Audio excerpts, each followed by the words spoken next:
Good morning students. BSc first year में हम पढ़ रहे थे समुच्चय के बारे में। अब थोड़ा सा पढ़ते हैं अवमुख संचय। नेक्स्ट टॉपिक है हमारे पास अवमुख संचय।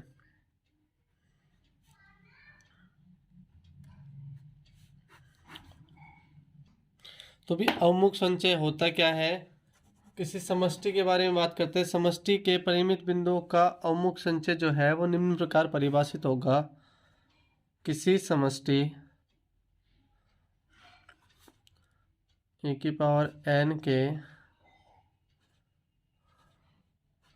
परिमित बिंदुओं का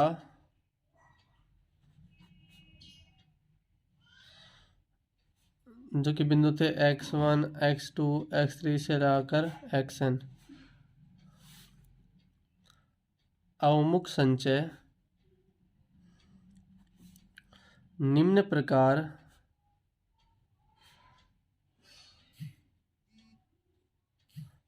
परिभाषित बिंदु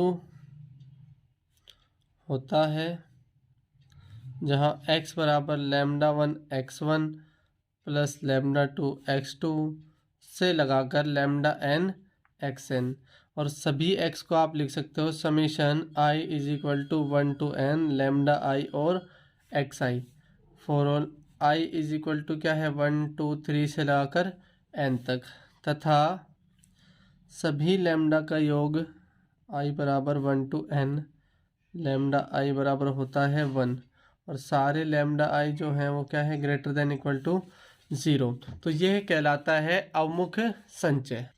तो भाई एक प्रमेय देखते हैं हम।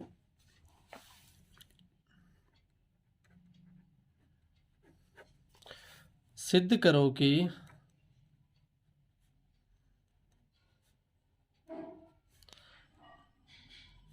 एक घात प्रोग्रामिंग समस्या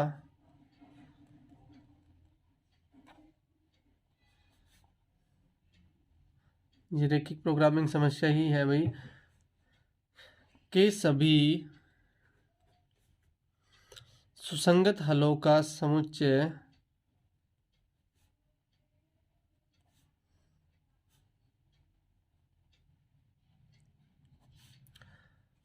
अवमुख समुच्चय होता है। अवमुख समुच्चय होता है।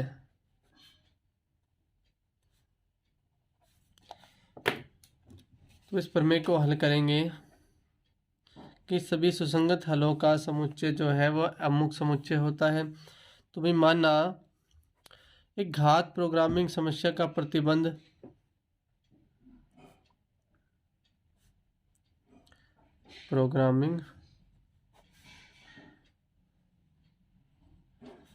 समस्या का प्रतिबंध जो होगा ax बराबर b for all x are greater than equal to 0। समीकरण नंबर 1। माना समस्या 1 के सभी निकाय सभी सुसंगत हलों का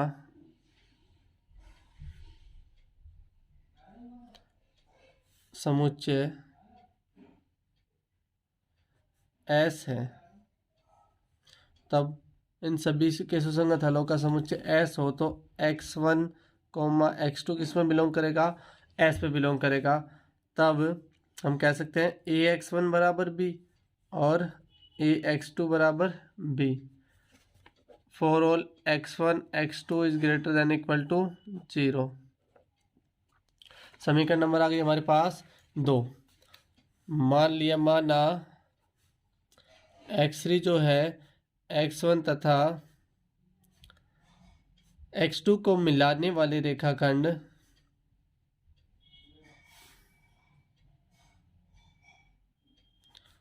पर स्थित कोई बिंदु है,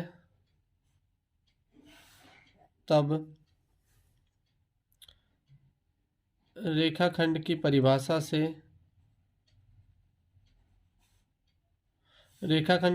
थी भाई x3 बराबर lambda x1 plus 1 minus lambda x2 for all x1 x2 is greater than equal to 0।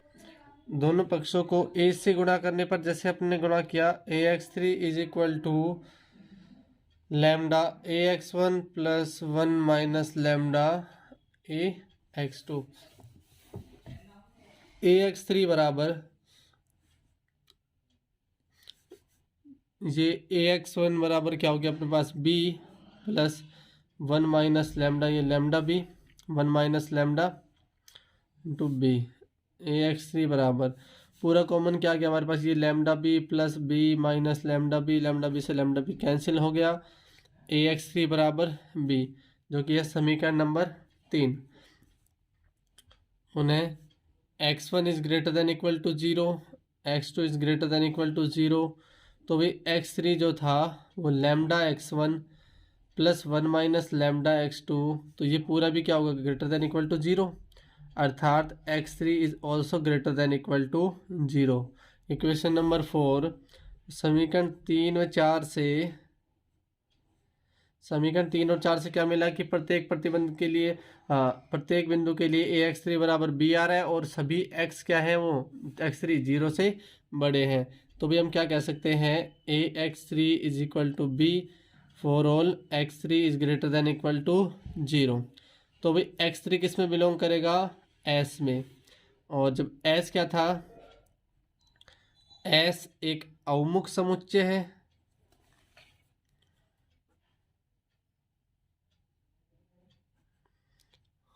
अर्थात एक घात समुच्चय के सभी, एक घात समुच्चय के सभी सुसंगत हलों का समुच्चय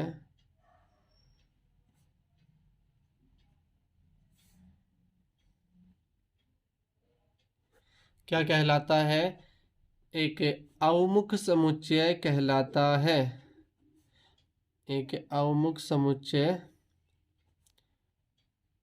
कहलाता है।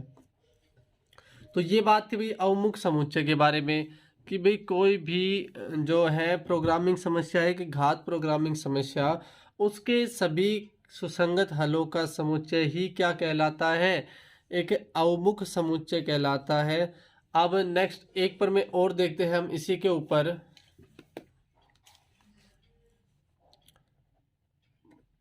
पर में अलवर 2016 में आई हुई है, सिद्ध करो कि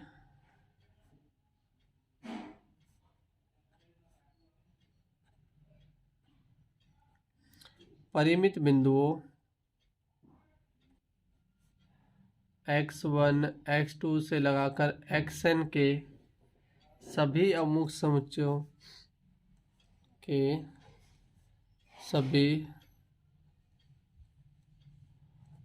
अवमुख संचयों का समुच्चय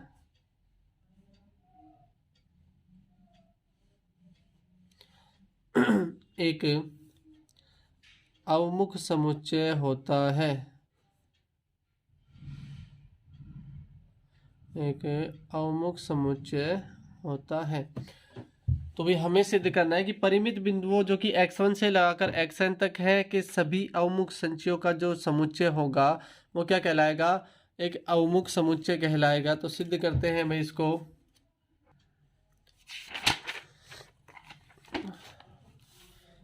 तो प्रमेय को प्रूफ करेंगे। माना S परिमित बिंदुओं के सभी अवमुख समुच्चयों का संचय है, के सभी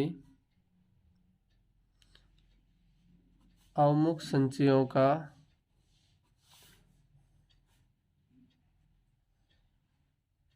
समुच्चय है, अर्थात अवमुख संचय क्या पढ़ा था आपने, S x such that x बराबर आई बराबर 1 से लगाकर n तक लैम्डा आई एक्स आई, या फिर आप ऐसे बोल सकते हो lambda 1 x1 plus lambda 2 x2 for all lambda i is greater than equal to 0 और समेशन आई बराबर 1 to n, सभी लैम्डा आइज जो हैं वो किसके बराबर है, 1 के बराबर।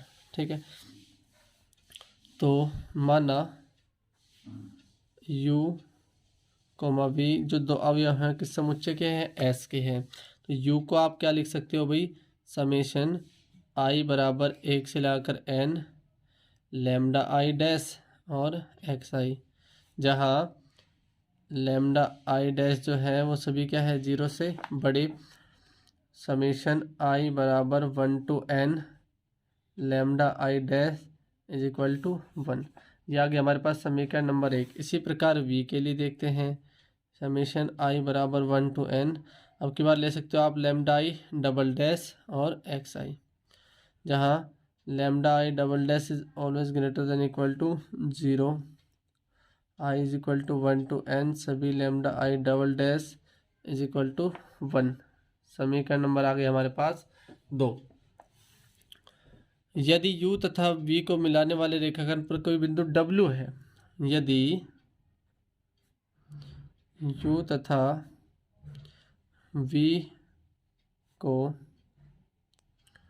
मिलाने वाले रेखाखंड का या रेखाखंड पर w कोई बिंदु है,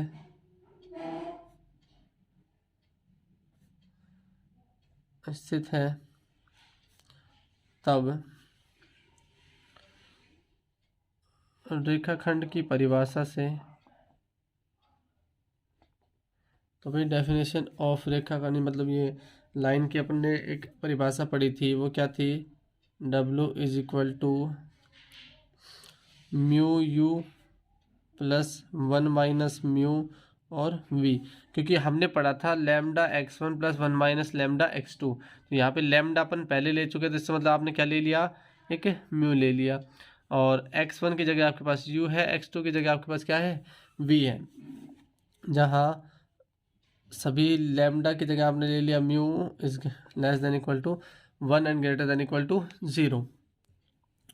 तो भाई W बराबर आप लिख सकते हो म्यू ऐसे कैसे, और U का मान आपने समीकरण नंबर 1 से रखा है क्या,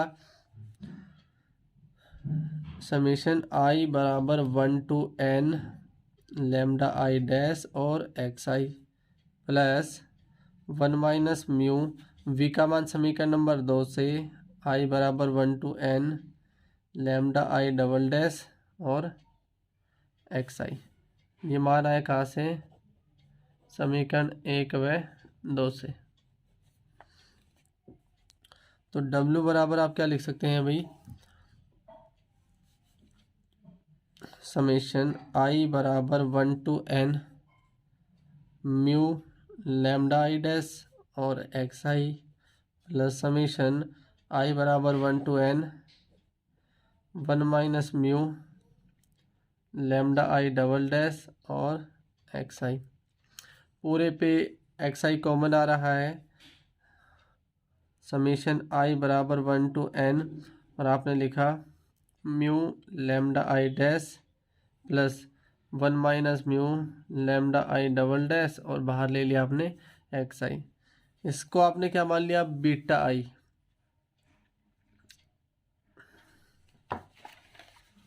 माना बीटा आई बराबर क्या, म्यू लैम्डा आई dash plus 1 minus mu lambda आई डबल डैश। तब W बराबर हमारे पास क्या आ गया, summation I is equal to 1 to n beta I और एक्स आई। इसको आप दे सकते हो समीकरण नंबर 2, इसको दे दिया आपने 3। समीशन I बराबर 1 to n और बीटा आई को सोल्व करते हैं, समीशन I बराबर 1 to n mu lambda I dash plus 1 minus mu lambda I double dash. अलग अलग आपने मल्टीप्लाई किया तो ये हो गया म्यू समीशन I बराबर 1 to n lambda I dash plus 1 minus mu summation I बराबर 1 to n lambda I double dash. समीकरण 1 व 2 से मान रखा आपने म्यू, इसका मान कितना था समीकरण नंबर 1 में 1, 1 माइनस म्यू, इसका मान समीकरण नंबर 2 में 1। तो ये आ गया अपने पास म्यू प्लस 1 माइनस म्यू कट पिट के 1 समीशन आई बराबर 1 to n और बीटा आई का मान कितना है 1। समीकरण 4। तो समीकरण 3 व 4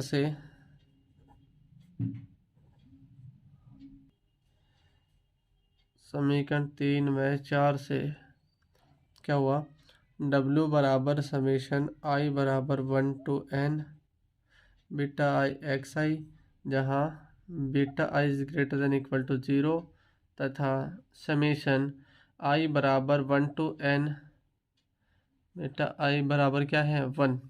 तो अपन क्या कह सकते हैं, W एक अवमुख संचय है,